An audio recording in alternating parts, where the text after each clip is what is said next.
Hey Brad Squad, this is Yonathan Elias out here in the Lower East Side of Manhattan at the International Center of Photography Museum, checking out the Four Freedoms art exhibit. And we're going to be interviewing the great Jazmine Dior, who actually came in from Silver Spring today just to speak with us about her art that's in the exhibit. Check out the interview.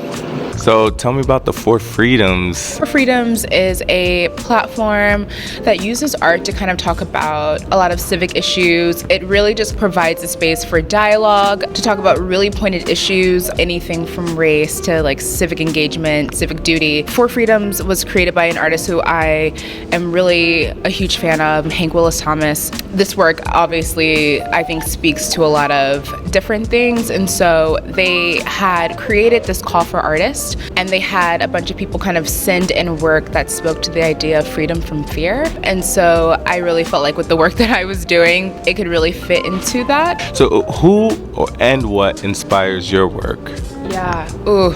I think my work is inspired by my own lived experience as a Black woman. I speak a lot about Black identity, about womanhood, because I often feel like I'm walking through this world as a Black person, or I'm walking through this world as a woman, and it's very rare to be able to kind of move freely as both.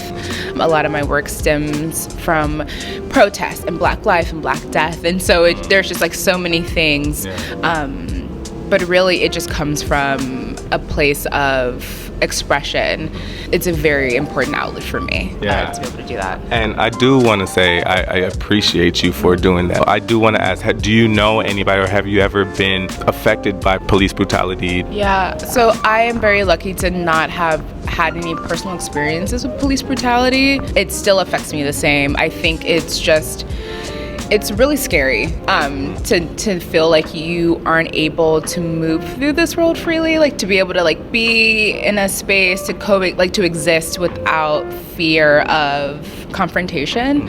I feel like during 2014 and 2015, during the height of like Black Lives Matter, I could feel myself being super hyper aware of myself and my body, just like how I move in spaces. Like if there's a police officer around me, just like making sure that I'm very quiet. You know, I try to make myself small, almost invisible, so like I don't attract any unwanted attention in that way. So what mediums do you use for your art? I use different mediums for my work. I think it really depends on the project. So most of the work that I do is digital. The pieces here at the ICP, it's part of a series called Ain't I a Woman, and they were all done on Photoshop. I happened to watch a documentary about the death of Jordan Davis, who was shot because his music was too loud. I took the audio from the documentary and kind of did a mix with it and included music that talks about like life and death and pain and hope and liberation, all of these things. And then I've also worked on these milk cartons, which represent every Black person killed by police, starting from 2014 up until 2016. And that was probably the first time that I worked in a more three-dimensional sense. And that had a lot of challenges, but it was a wonderful process and something that I kind of hope to do more of in the future. I loved that milk carton idea. Right? So like you use this medium that has this sort of widespread reach in hopes that you can find a person, find justice, or get answers. And oftentimes I was reading that the milk cartons were not effective. Like they reached a lot of people, but oftentimes people that were on the milk cartons were never found. So it really, I think, speaks to the kind of culture that we're in now in terms of social media. I almost feel like it's because we're like desensitized from it. You know, you see it so much, yeah, it just becomes a normal thing, which is so unfortunate. Yes. But yeah, so I do want you to show some of your pieces. I do want you to show some of your milk cartons. This right here. I could only imagine how emotional, like just to make these would be. Yeah, it took a lot of research, one, and I think just intention in making this. Like, what did I want to include? I knew that there were 3 things that I needed to have on these, and that was I wanted to have the safety tips, because in the 80s when they were doing the milk cartons, they had safety tips for families and children to protect them. So like, if something happens, reach out to this person or make sure you're not doing X, Y, and Z. And then I also wanted to include the badge of the police department where, who was responsible for the death of the individual. Each of the milk cartons, there are bullets in them that correspond with the number of times they've been shot. So you'll see with yours, you can hear them. So this is Dontre A. Hamilton. And so for those who don't know, he was sleeping on a bench in a park. And 2 police officers had approached him before and noticed that he wasn't doing anything. He was sleeping, and so it wasn't an issue. It was when the 3rd officer approached him, a fight ensued, and then he was shot 14 times, which is crazy.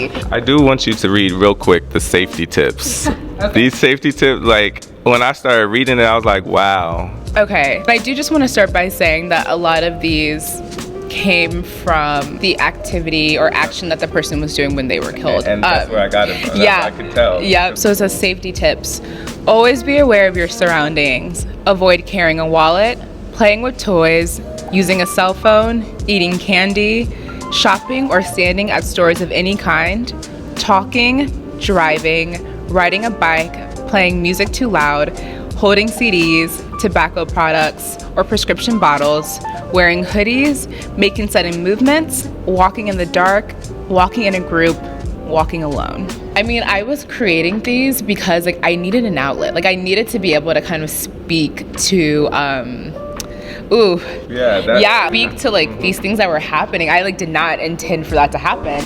But I do want you to show me just a couple of pieces. I know there are some of your pieces back here. And just let us know maybe one of your favorites or anything. Sure. So this piece is a woman who has milk being poured over her face, and so the quote that comes from it is from Sonia Sanchez. And so another piece is a woman who is standing in the street. She's all alone, and on the opposite side of her are policemen who have rubber bullets, tear gas, and it's just all this chaos. There's fire around her, but she's on her knees and she just has her hands up, and not in a sort of surrender way. I think it's more of just if you're gonna take me now and take me here. And so above you, actually, a very iconic image of this beautiful Black woman in a sundress who is just standing alone, and she's being approached by all these police officers. And it's just so interesting. I was making that one in particular. I wanted to remove her because I wanted people to be able to see themselves in that. There's statuesque appeal to it, but it's just this could be anyone. This could be any Black woman who is risking their life in defiance of just injustice that's happening all around. So that's really one of my favorites. I love that. So what do the mirrors represent in your artwork? I wanted to create something that was a bit confrontational for the viewer. I took texts and excerpts from Black women and brown women, artists, activists, poets, people who have spoke about the Black woman experience, and I kind of overlaid them over it because I thought that they spoke really well to this idea of just what these women are doing. So you have Sonia Sanchez, you have Maya Angelou, Audre Lorde, Toni Morrison, just a number of women, Sister Souljah, all these people that I chose for these. But for the mirrors themselves, again, I wanted to have a piece where a viewer was looking at the work, looking at the text and reading it, but also feeling confronted with it because it becomes part of you. So it's you see the work, you read the words and the messages, and you have to kind of think, how do you fit into that? Dang, that's deep. So where can we find your artwork and reach out to you or anything for anybody that's watching? Yeah, so my website is Jazmine Dior, JazmineDior.com. I'm also on Instagram with the same name. Now, lastly, I want you to tell me, what is your American dream? My American dream is equality for all, humanity for all, and freedom from fear. Hey.